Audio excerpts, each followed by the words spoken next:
Hey, this is your favorite tech, and in this video I'm going to show you how to add a guest or an additional user to your computer on Windows 10.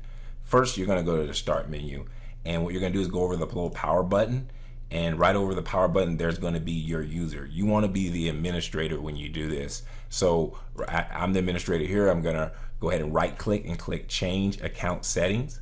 It's going to take you to your info tab, and you're going to go over to family and other users. And if you're adding a family member who you trust or kids that you want to control permissions, you want to add a family member here. If you're just adding somebody else, let's say you got a business set up and you have like somebody with their own password and login, then you add them right here. So let's go ahead and do that now. So we're going to click add someone. Now we don't want to use Microsoft. Now if they have an account in Microsoft, they can sign in themselves, but we're going to just bypass that for this example. Same thing here. We want to add a user without Microsoft.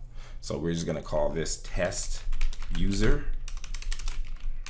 They're going to pick their name, and then we're going to pick a password. Pick something you're going to remember, obviously.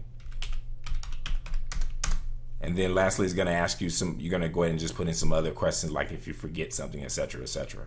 So once you got all your information, you're going to click next, and you have your user created right here. Keep in mind, we do tech support. If you need help, we can remote into your computer and help you with your tech problem. Just text the number on the screen or find the number in the description. Also, you can check us out at repairmystuff.net. As always, I'm your favorite tech out.